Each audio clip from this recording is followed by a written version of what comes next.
As melhores histórias de amor. Olá pessoal, tudo bem? Eu sou a Carmen e hoje vou mostrar 3 livros com boas histórias de amor em comemoração ao Dia dos Namorados. Eu já fiz acho que uns 2 livros com este tema, eu gosto bastante e eu procuro sempre trazer nesse período, né? Dia dos Namorados e tal. Lembrando que pra mim, história de amor boa é dramática. Eu gosto de drama, sabe? Essa coisa de viveram felizes pra sempre não me agrada muito, não. Então, eu gosto de história de amor custosa, assim, sabe?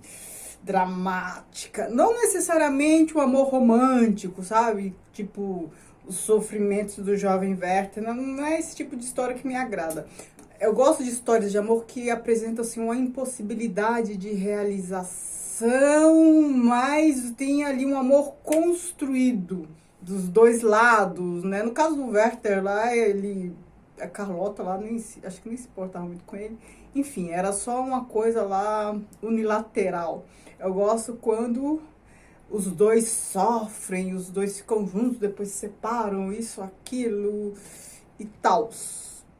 Antes de mostrar as 3 histórias, gostaria de pedir a você para se inscrever neste canal, caso ainda não seja inscrito, que me siga no Instagram, que vi do mundo, que curta esse vídeo, comente, compartilhe todas essas coisas de engajamento que vocês sabem que são necessárias para o YouTube entender que este vídeo é relevante. A primeira história de amor que eu acho muito comovente é Como Água para Chocolate, da Laura Esquivel, que é um romance mexicano.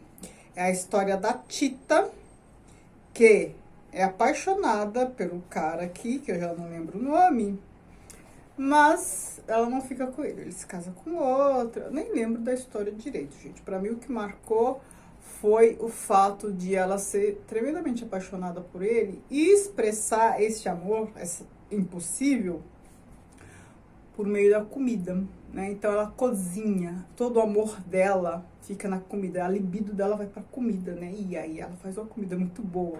E é muito legal como esse livro é construído, porque a receita começa num capítulo e termina em outro, né? E aqui a gente tem realmente receitas, né? Assim, ingredientes. Aí tem todos os ingredientes. Depois, maneira de fazer. Aí já é o começo do capítulo. E é aquela história dramática. Então, assim, tem um sofrimento, mas não é aquele sofrimento agudo, assim, porque eu acho que a receita, o cozinhar, o preparo, esse cuidado, atenua um pouco do sofrimento, ou canaliza o sofrimento. Não é um sofrimento vazio, ele que se consome em si mesmo. Não, é canalizado. Isso eu acho bem legal. Coitada da Tita, né? Então, ela transformou o sofrimento dela, o sofrimento de amor, em produção, inclusive, em afeto para outras pessoas, porque cozinhar é um ato de afeto, né? Você preparar comida ali é um ato de afeto.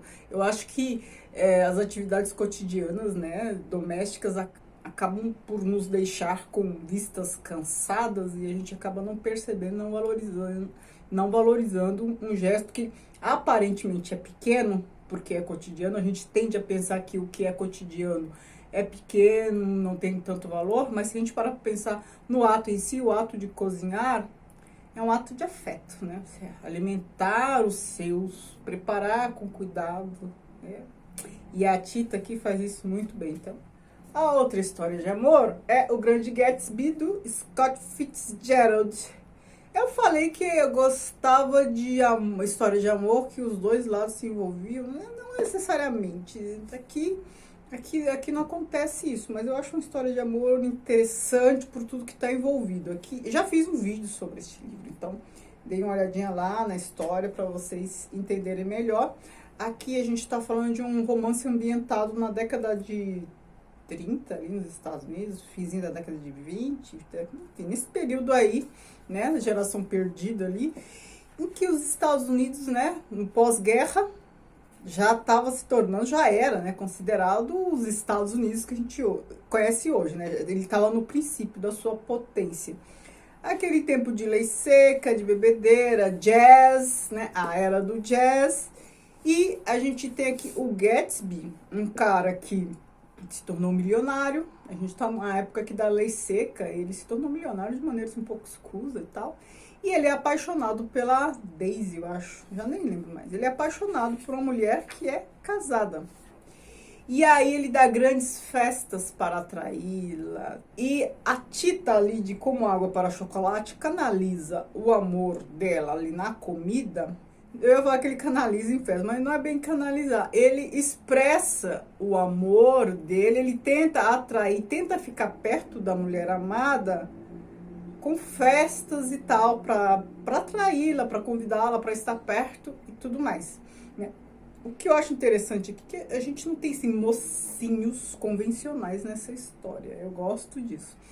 Mas a gente tem aqui o sofrimento. Aí você para e pensa, o cara tem tudo, né? Milionário, pode ter mulher que quer e tal, mas não, ele é apaixonado pela Daisy, ela é casada, então assim, mais um amor impossível, mais sofrência, um pouco de tudo aqui.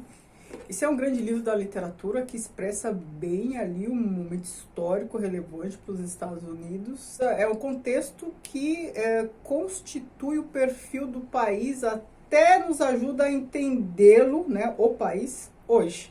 Aquele contexto ali de lei seca, década de 30, aquele luxo, aquela ostentação, aquela coisa toda. E o Gatsby ali sofrendo. Todos os nomes de José Saramago. Eu retiro o que eu disse no começo, né? Que os dois lados se envolvem e tal. Não necessariamente. Aqui também não há envolvimento dos dois lados. Aqui é a história de um cara que trabalha num cartório notarial, acho que de registro civil, né? Mortos, nascidos, né? Registro, certidão de nascimento e de óbito, sei lá. E ali nos registros ele vê um registro de uma mulher e ele começa a se interessar por ela. Não vou lembrar detalhes dessa história. Eu só sei que ele sai à busca dessa mulher sobre a qual ele viu um documento. Ele começa a buscar por ela, né? Conhecer um pouco mais da história, começa a investigar. E ele vai fazendo essa investigação se valendo do ofício dele. Ele se apresenta como oficial lá do cartório, né? O funcionário do cartório, não, mas ele estava ali, na verdade, por interesses pessoais. Mas se ele revelasse os interesses pessoais, ele possivelmente não conseguiria acesso às informações que ele precisava sobre ela. E aí ele conseguiu endereços onde ela morou e tal, e aí perguntava para os vizinhos, passou a conhecer a vida dela, né? Parece que se tornou uma obsessão dele, né? Buscar por essa mulher. E aí a gente vê um romance, assim, difícil de ser realizado, bem do jeitinho que eu gosto, assim. E se vocês já captaram o tipo de romance que eu gosto, desnecessário dizer que não viveram felizes para sempre, tá? Mas não vou dar spoiler aqui da história. Então aqui temos 3 histórias de amor do jeitinho que eu gosto, ou seja, amor impossível, amor sofrido, amor construído, amor... Eu acho que aqui no caso de todos os nomes, ele tá mais para um amor romântico nos moldes lá do romantismo. Mas, como é um livro de Saramago, tem aquelas coisas bem modernas e realísticas. E essas coisas nos impedem de classificá-lo como um amor romântico tal qual lá do século XIX. Então é isso. Me digam se vocês já leram essas histórias, o que vocês acharam, quais histórias de amor vocês acham bacanas pro vídeo do ano que vem, né? Já deixa aqui anotado, que se eu não tiver, eu vou procurar ler, né? Se eu não tiver lido, se eu não tiver o livro, eu vou procurar ler para o vídeo do ano que vem com esse tema. Muito obrigada por assistir. Beijos.